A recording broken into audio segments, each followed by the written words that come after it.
कल देहरादून में हुई राहुल गांधी की जनसभा के बाद भाजपा नेताओं ने सरकार की विभिन्न जन कल्याणकारी योजनाओं का ब्यौरा जनता के सामने रखा और कहा कि राज्य के युवाओं का भविष्य अब मजबूत संस्थाओं और प्रभावी नीतियों से सुरक्षित हो रहा है, जिसका सीधा लाभ सीमांत जिले और पूरे प्रदेश के युवाओं को मिल रहा है। उन्होंने कहा कि उत्तराखंड की भाजपा सरकार अपने कार्यकाल को केवल कोरी घोषणाओं और चुनावी भाषणों से नहीं, बल्कि शिक्षा, खेल, महिला सशक्तिकरण और कौशल विकास से जुड़े दीर्घकालिक संस्थागत सुधारों के माध्यम से धरातल पर प्रस्तुत कर रही है। नेताओं ने विपक्ष की आलोचनाओं पर कड़ा प्रहार करते हुए साफ तौर पर कहा कि युवाओं का वास्तविक सशक्तिकरण नीतियों, मजबूत संस्थानों और अवसरों से मापा जाता है, न कि केवल राजनीतिक भाषणों से। सरकार की नीतियां केवल कागजों तक सीमित नहीं है, बल्कि धरातल पर उनके मापने योग्य परिणाम अब स्पष्ट रूप से दिखाई देने लगे हैं। शिक्षा के क्षेत्र में ऐतिहासिक सुधारों का जिक्र करते हुए भाजपा नेताओं ने कहा कि उत्तराखंड देश का पहला ऐसा राज्य बना है जिसने राष्ट्रीय शिक्षा नीति 2020 को पूरी प्रतिबद्धता के साथ धरातल पर लागू किया है।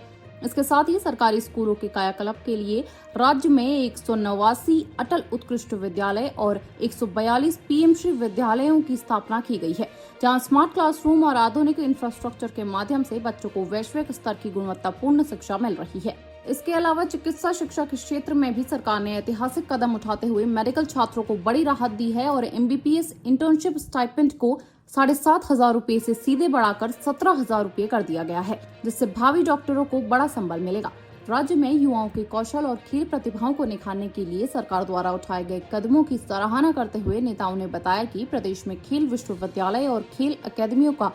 बड़े पैमाने पर विस्तार किया जा रहा है। साथ ही युवाओं को प्रोत्साहित करने के लिए सरकारी नौकरियों में खेल कोटा दोबारा शुरू किया गया है। इसी का सुखद परिणाम है कि राष्ट्रीय खेलों में उत्तराखंड का प्रदर्शन अभूतपूर्व रहा और राज्य पदक तालिका में 23वें स्थान से लंबी छलांग लगाकर सीधे 7वें स्थान पर पहुंच गया है। इसके अलावा देश की सेवा कर लौटने वाले राज्य के अग्निवीरों के सुरक्षित भविष्य के लिए सरकार ने सरकारी नौकरियों में 10% क्षैतिज आरक्षण का ऐतिहासिक प्रावधान भी लागू किया है। महिला सशक्तिकरण की दिशा में सरकार के प्रयासों को रेखांकित करते हुए भाजपा नेताओं ने कहा कि राज्य की मूल निवासी महिलाओं को आत्मनिर्भर बनाने के लिए सरकारी नौकरियों में 30% क्षैतिज आरक्षण की पुख्ता व्यवस्था की गई है, जो महिला सशक्तिकरण की दिशा में मील का पत्थर साबित हो रही है।